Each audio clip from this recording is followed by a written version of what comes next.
panuho na lang nindo. Pag maluwas na, bako itong pag-i-entrance pa sa nata, nga nang maiwasan man na mahirapan ang mga driver.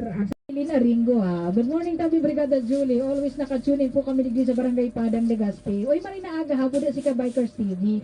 Maray na aga po tabi. Ay good morning kay Jose Matias. Good morning Brigada Julie. Blessed morning mga kabrigada Ate Marife Madridano and Eman Pijares. Good morning po tabi Madam. Always nakatutok na naman ho kami. O si June Odette Class.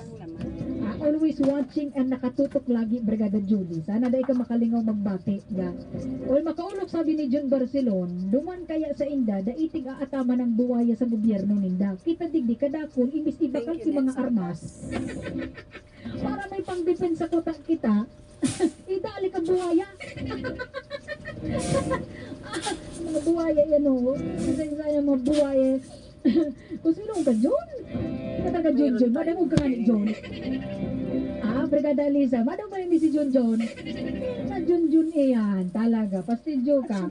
Sige, ano nga siyang kumpalan, may haluan natin ng binili ko. Isingita na sa oras, magkakat na kita. Pero sige na, Brigada Norris Minggoy, sa report ni Brigada mo.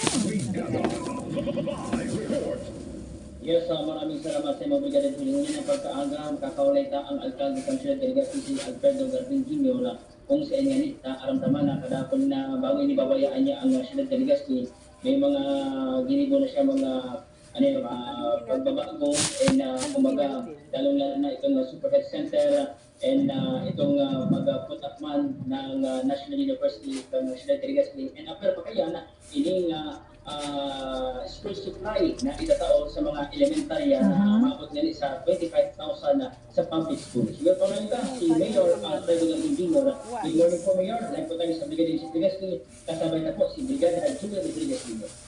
Good morning, Julie, and kamusta na siya? Good morning, Mayor. Ang daming gagawin. Marinaldo po. Inot na yung kakakwata ta Mayor. Siyempre babayaan niya na po ang Ciudad Delegacy. Sarong si Manila sana. And aramdaman na may mga pagbabago na mangyayari sa transition and lalo na mangyayari kay Super Health Center ng Ciudad Delegacy and National University kang Legazpi. Maraming Norris, last week, pinagbuksan ta ang kalinang pinaghahalat ang Super Health Center doon sa southern part ng Satuyang Ciudad. The host barangays is Mumapon.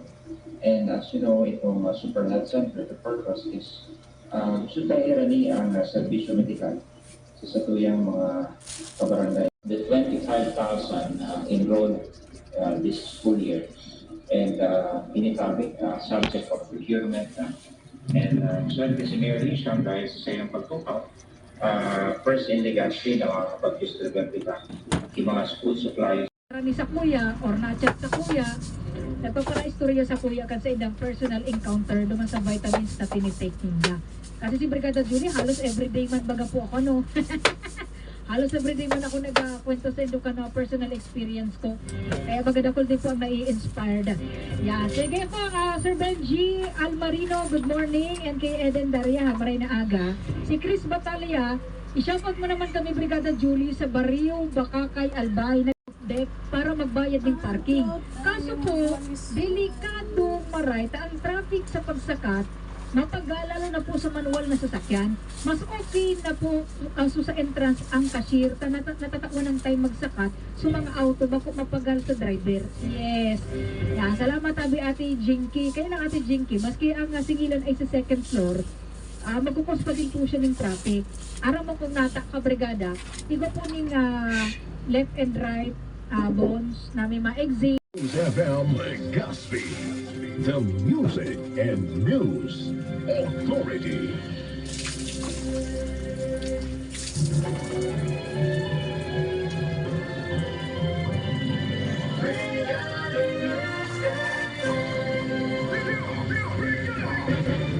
Balik kita ka brigada sa oras alas 8:04, maray na aga po sa ating mga pharmacist. Maray na aga po sa mga cashier. Mga cashier na maghapon na namang nakatindog. Grabe ang pagkabilib ko mga kabrigada sa mga sales lady, mga sales boy.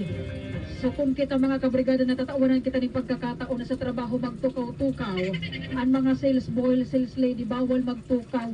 Igwapa iyan na hilsa, kapag sinaning ning heels, may ano yan yung langkaw baga kang heels, dahil po sir ang 1 inch lang. Wala ako nasa lang, may iba pong mga mall na implementing 3 inches.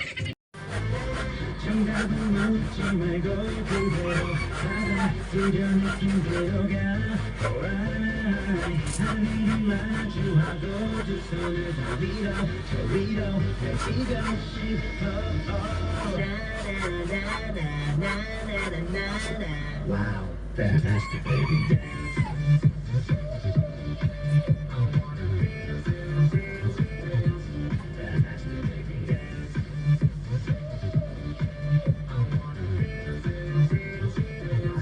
Fantastic, baby.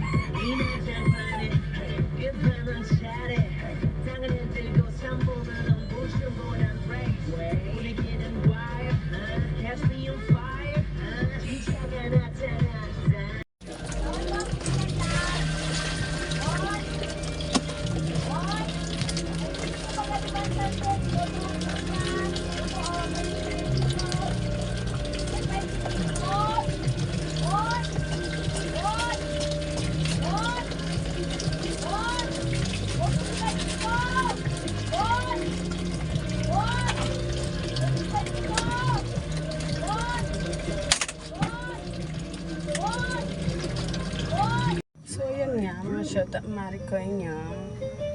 Habang tayo naglalaba, lulutuin na natin ang ulam nila ng ating mga estudyante para mamaya dire-diretso na yung ating gawain.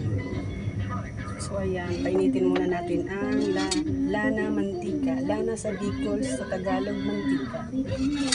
Siyempre, pinagprituhan ko yan ng baboy nung kahapon. Pwede pa yan, mga pang-prito-prito lang.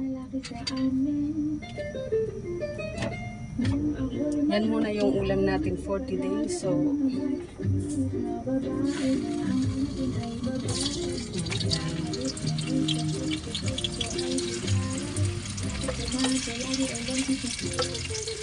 ulam natin sa ulam.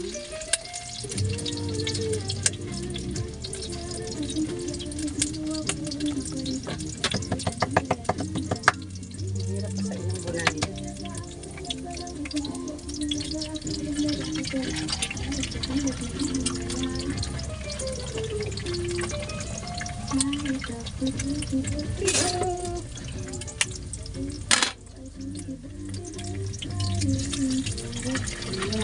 Ulam natin 40 days.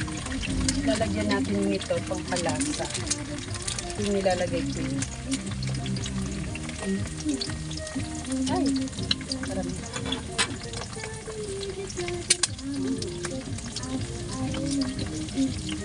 Pagkakasikan siya. Putlong. Hindi naman nila yan.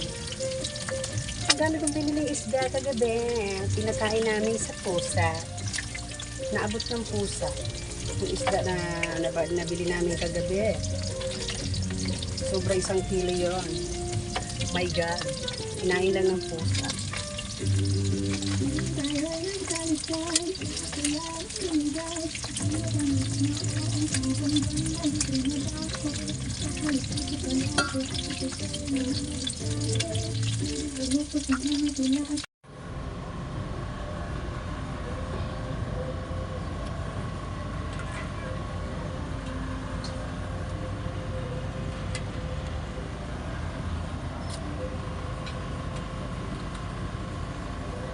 Ay, kapagod mga siya tamato niya. So, ayan, nakasampay na tayo ng mga puti. Pero meron pa doon.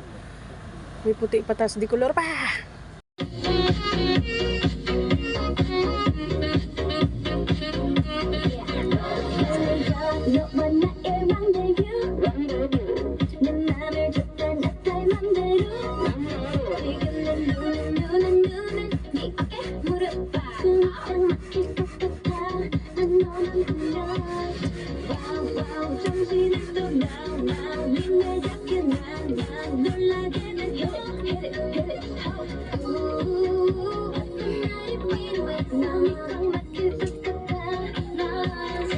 So ayan tinapay na tayo, medyo meron pa. Siyempre, nagugutom na ang Shota Maricoy nyo, kaya maluto muna tayo ng ulam.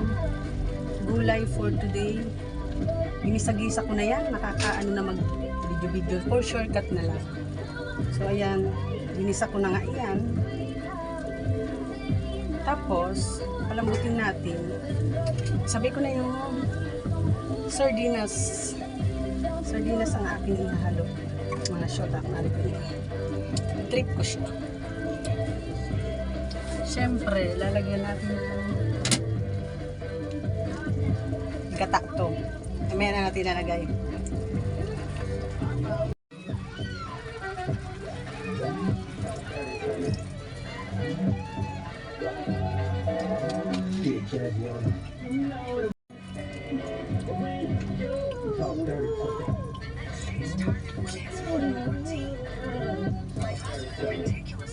Ayun nga, finish na. Masarap. Masarap siya, mga Shota Maricoy nyo. Ginataang sardinas na may pakbet. Yummy! Ito yung nakain na.